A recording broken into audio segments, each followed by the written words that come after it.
In this video, we're going to learn about plane curves and parametric equations, which really is just a different way of describing what the graph of something looks like in a rectangular coordinate system. Let's start with a definition. Let's let f and g be functions of t over an interval I. Then the set of all points defined by xy equals f of t, g of t is called a plane curve.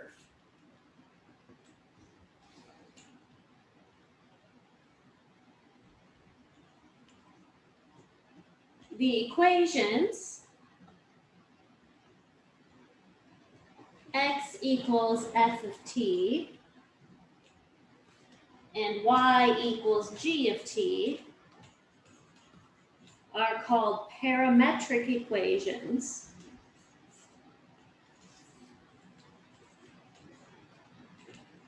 of the curve, and t is called the parameter.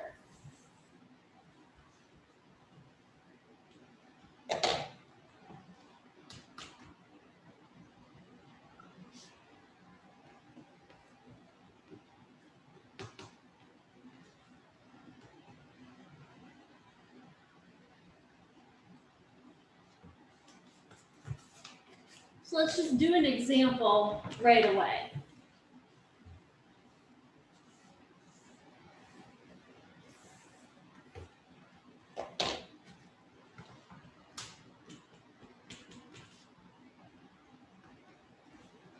Sketch the plane curve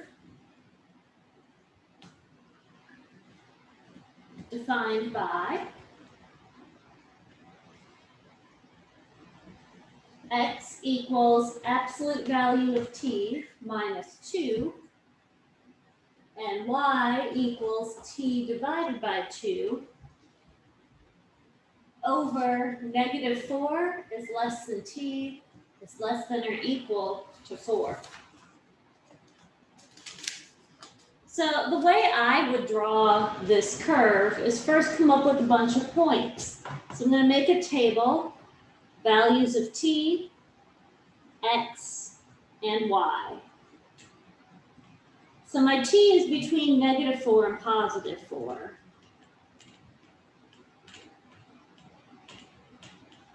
So we'll start with negative 4 through 0, and then I'll also do 1 through 4. But let's just start with these. So when t is equal to negative 4, x will be absolute value of negative 4, which is 4, minus 2, so I get 2. And y will be negative 4 over 2, which is negative 2.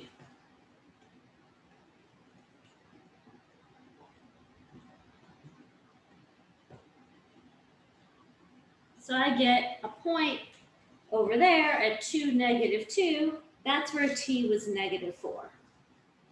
Now when t is negative 3, I get absolute value of negative 3, which is 3, minus 2, which is 1. And y would be negative 3 over 2, so negative 1.5.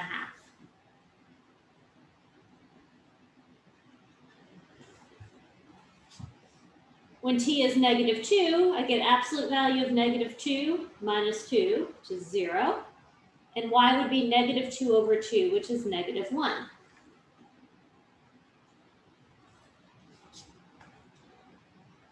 Plug in negative 1, and I will get negative 1 and negative 1/2.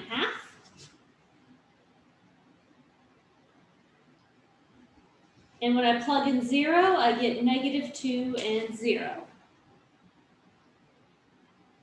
So far we see that we're going in this direction as my t gets bigger. And now I'm going to do the same thing with values 1 through 4. Just going to continue my chart. So I still need to check 1, 2, 3, and 4. And doing the same thing, if I just plug in those values into my equations, I get -1, 1/2, 0, 1, 1, 3/2, and 2, 2.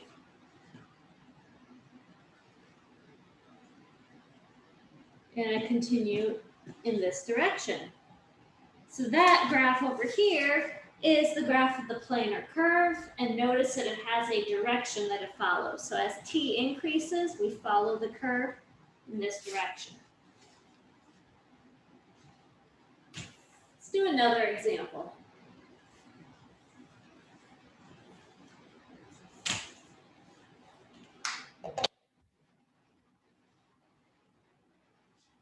Given x equals the square root of t minus 1 and y equals t minus 1, first thing we're going to do is eliminate the parameter.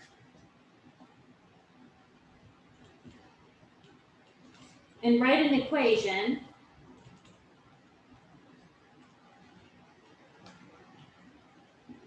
in rectangular coordinates.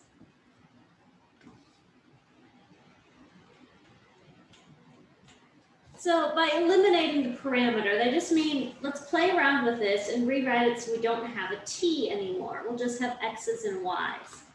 So the first thing I would note is since x is equal to the square root of t minus 1, this means that x is always bigger than or equal to 0. And that's because our square roots are defined to be positive. Now, I can now square both sides of this equation and get that t is equal to x squared plus 1. Now I can take that information and plug it into the y, which was t minus 1, to get x squared plus 1 minus 1, or y equals x squared. But we have to remember our x was greater than or equal to 0 only. So that is our equation in rectangular coordinates. Now part B, sketch the curve and indicate the orientation. Well, we could sketch it the same way we did before, or we can use the fact that we know what y equals x squared looks like. It's a parabola, but using only non-negative values for x. So I get just the right half of my parabola. And the direction that it's going in is in this direction, going up.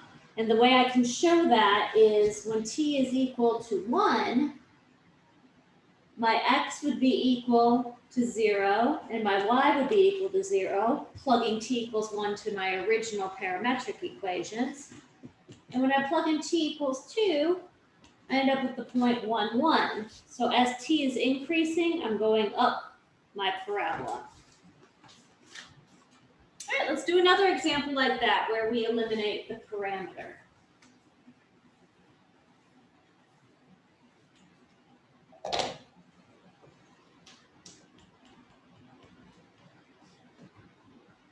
For x equals 4 cosine of theta,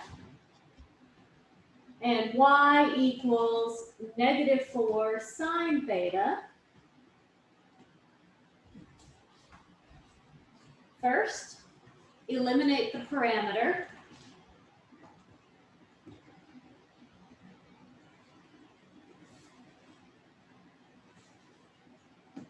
And write in rectangular coordinates.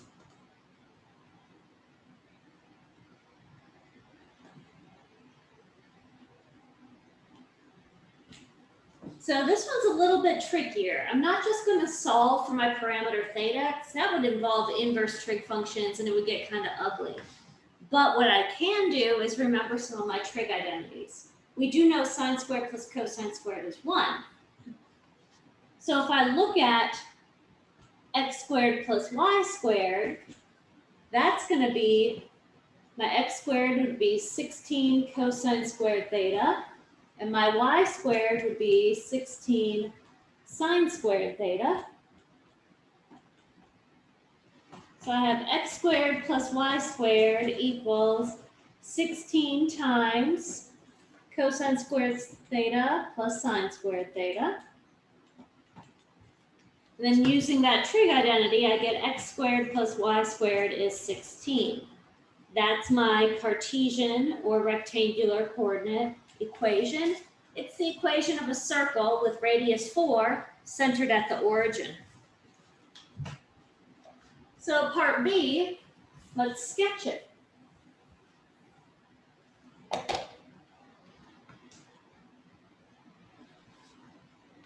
Well, I already know it's a circle that has radius 4.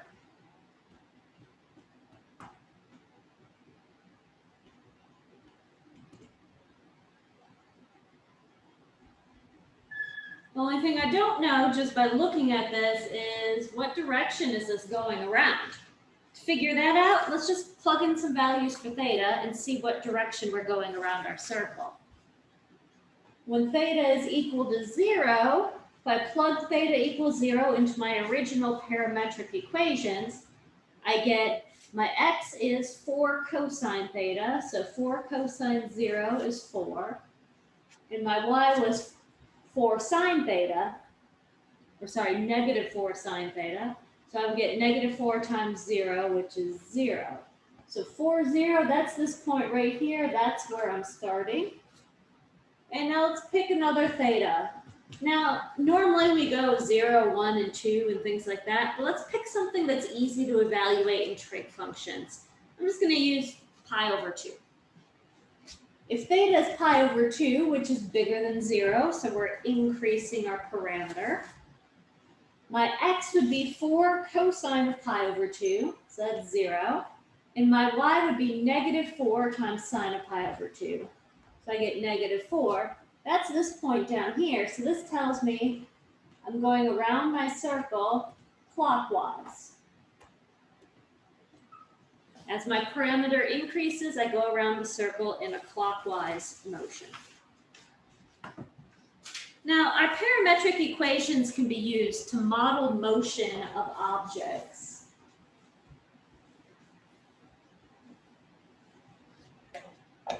Let's talk about how to model some motion.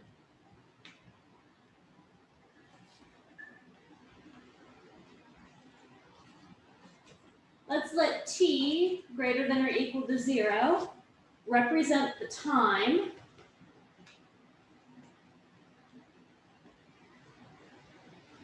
under which an object is in motion along a plane curve.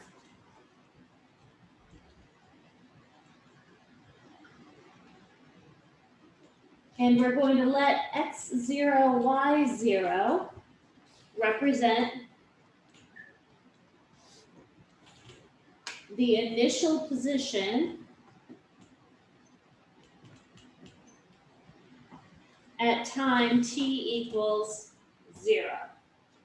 Now we're going to talk about two different types of motion. A uniform linear motion, so an object just moving in a straight line, and projectile motion, like if you throw something, the motion that that makes.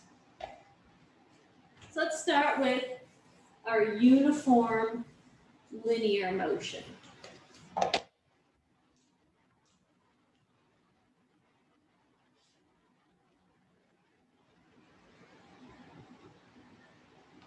You can write parametric equations to describe uniform linear motion as x equals x0, your initial x coordinate, plus a times t, and y equals y0 plus b times t, where a and b are the horizontal and vertical components of velocity.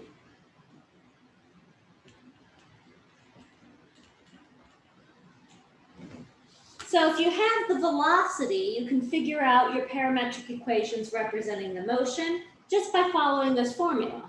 X is your initial x position plus your horizontal component of velocity times time, and your y is your initial y position plus the vertical component times time.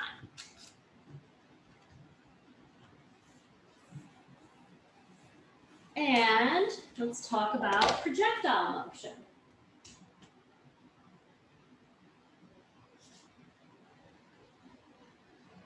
Projectile motion is more complicated. You would have x equals v0 cosine of theta times t plus x0, and y equals -1/2 g times t squared plus v0 sine of theta times t plus y0, where theta is the angle of launch relative to the horizontal.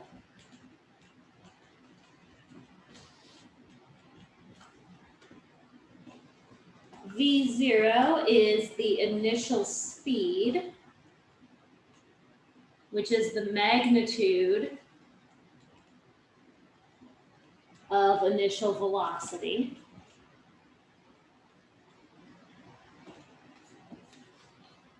And g is acceleration due to gravity.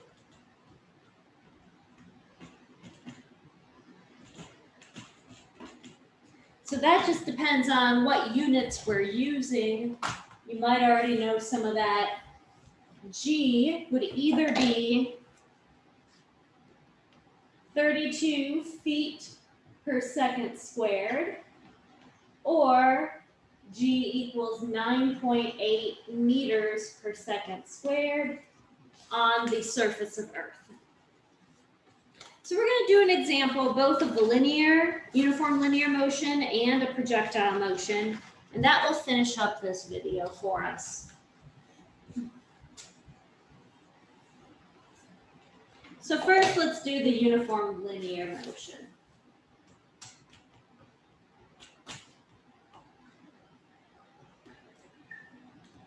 An ant walks across a 72-inch by 36-inch picnic table along a straight path.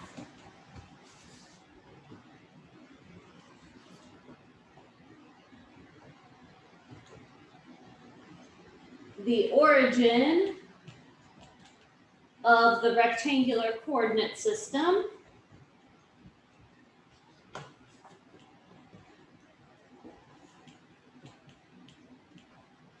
is placed at the lower left.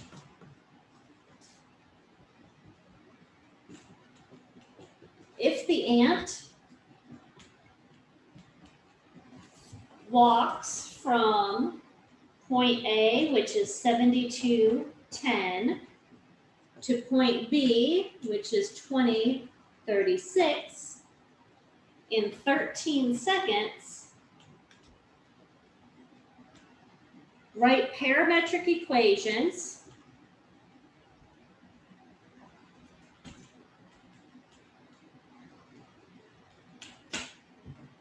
to represent the ant's path as a function of time.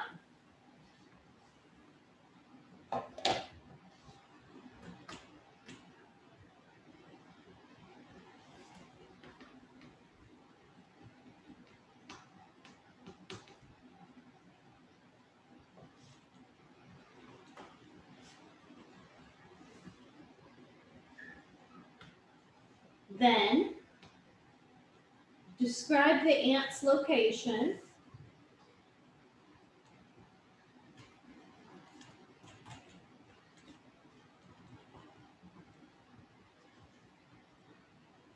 After 8 seconds.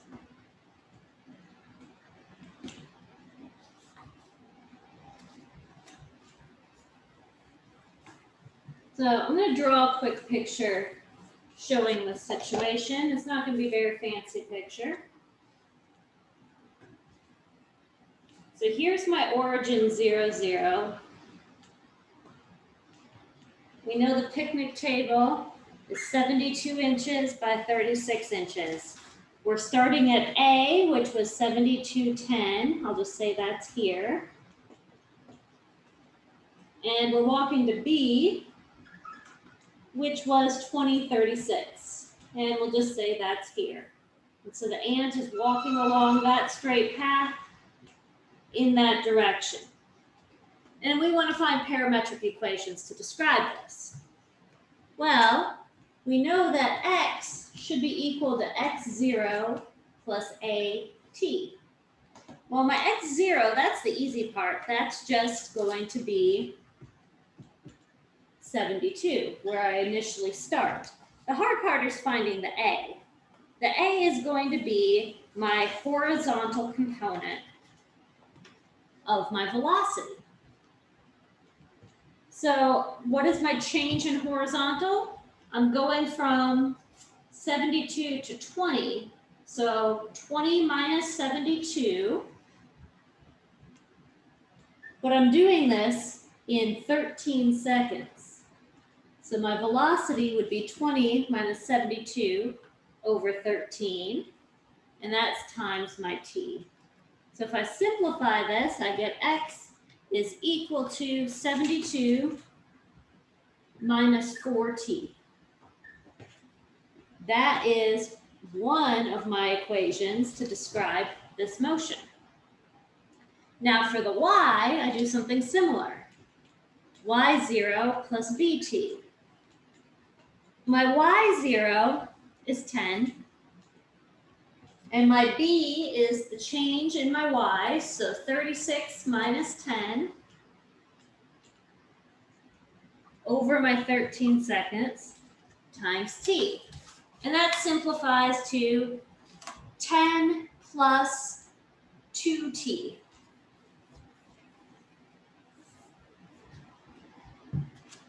So we have x is 72 minus 4t, and y is 10 plus 2t. And those are the parametric equations describing the motion of the ant in terms of time. Now they wanted us to find where is the ant's position after 8 seconds.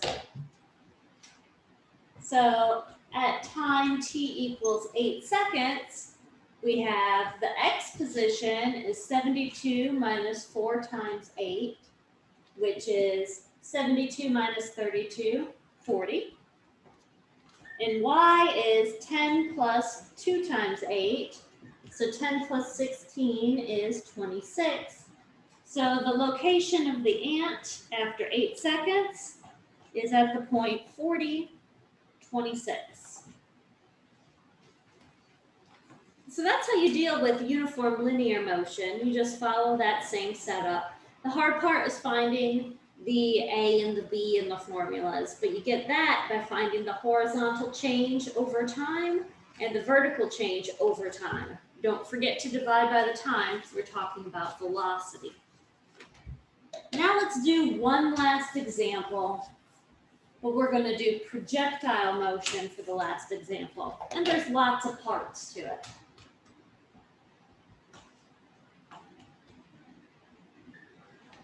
So a cannonball is launched from a cannon.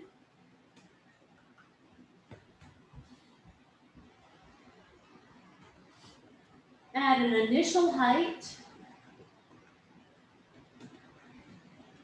of 1 meter,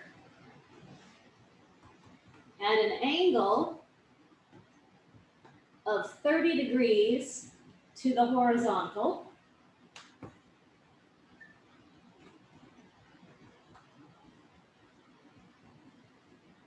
with an initial speed of 200 meters per second. First, write parametric equations.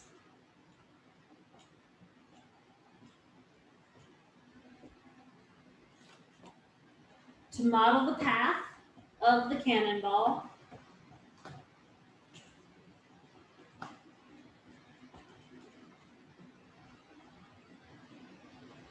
As a function of time.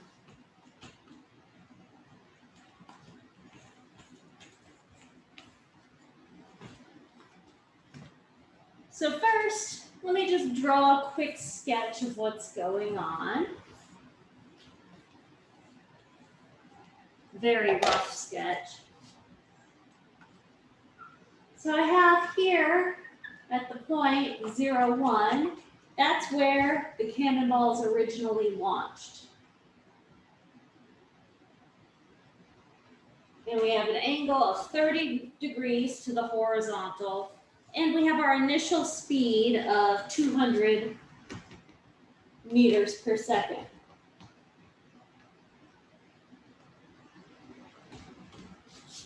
And notice I started at the point 0, 1 because it said we started at a height of 1 meter. So I'm above where my x-axis is. Now, to figure out my parametric equations, we need to look at the equations for projectile motion. First, for my x, I have x is v0 cosine of theta times t plus x0. So my initial velocity, I get that from looking at my initial speed, 200. My angle is 30 degrees, and my initial x value is 0. So I just get x is equal to 200 times the cosine of 30 degrees. Cosine of 30 is square root of 3 over 2, so that simplifies to 100 times the square root of 3 times t. And that's the x equation for my parametric equations. Now for the y, the formula for y was -1/2 g t squared plus v0 sine of theta times t plus y0. My g is 9.8 meters per second squared. So I have -1/2 times 9.8 t squared plus my v0 was 200, sine of my angle, so sine of 30 degrees times t plus my y0, which was 1. And I simplify this as much as I can. I get -4.9 t squared plus 100 t plus 1. So my parametric equations, x is 100 times square root of 3t, and y is -4.9 t squared plus 100 t plus 1. Now part B.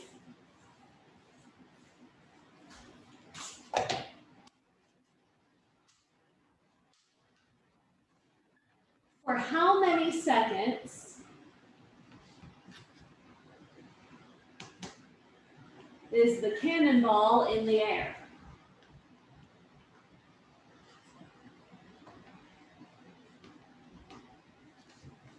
Well, we have to think about that for a second. The y is saying how high the cannonball is. So if the cannonball is not in the air anymore, it's going to be at a height y, which is equal to 0. So if I find when my y is equal to 0, that will tell me when the cannonball is on the ground. So I'm going to take my y, which was -4.9 t squared plus 100 t plus 1, and I'm going to set that equal to 0 to find when my cannonball hits the ground. And I'm just going to use the quadratic formula on this. T would be negative 100 plus or minus the square root of 100 squared minus 4 times negative 4.9 times 1 all over 2 times negative 4.9. So this is T equals negative 100 plus or minus the square root of 10,019.6 all over negative 9.8. Now, if I type it in using the plus, I'm going to get T is approximately negative 0.00999 seconds. And when I type it in with the minus, I get about 20.4 seconds. Now, this first answer doesn't make sense. We don't have negative time. So this one is the one that I want. The cannonball is in the air for approximately 20.4 seconds.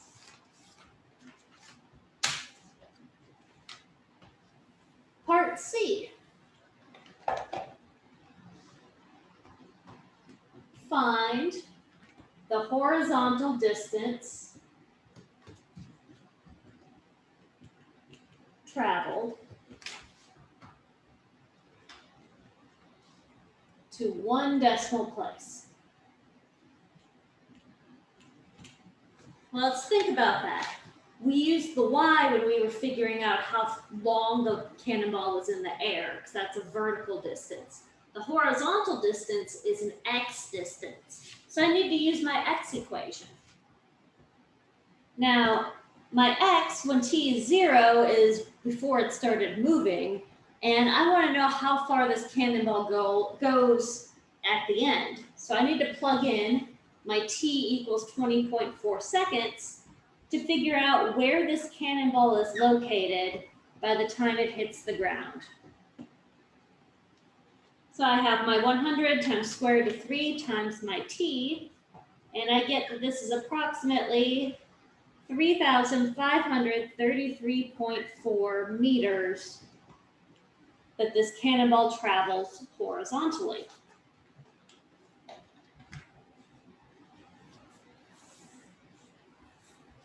Part D. When does it reach its maximum height?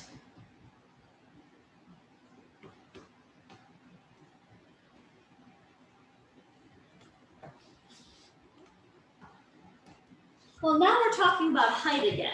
So the height's going to be our vertical distance. That's our parametric equation involving the y.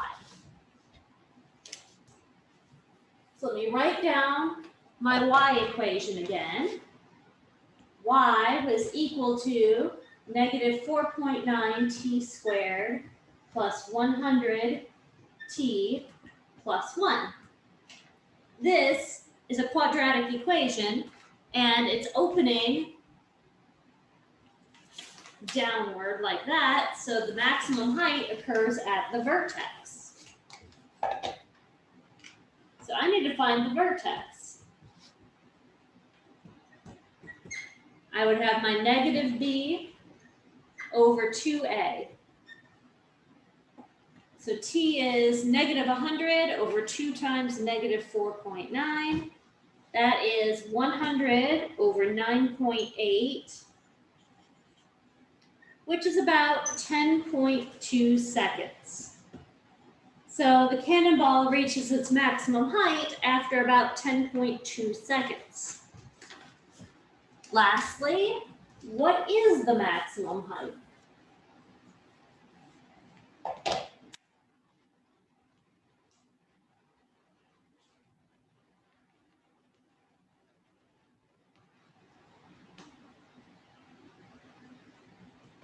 Well, the maximum height is going to be my vertical component when my time is equal to 10.2 seconds.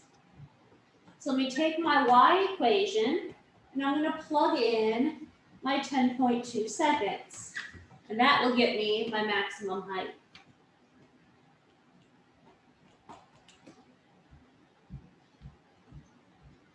So I get that the maximum height is approximately 511.2 meters. And there we go. That's how we model projectile motion using parametric equations. As long as you have the setup for them, it's not too bad to put it all together. If you have any questions, feel free to drop them below. If you're my current student, you can also ask in person, in email, or in office hours. And I won't see you next time because this is our last video for this trig class. So I hope you enjoyed all of the trigonometry videos. And if you're ready to move on, you can change playlists and go to my Calculus 1 videos and continue your study of mathematics there. And I hope you do that, and feel free to leave all of your comments below. Thank you.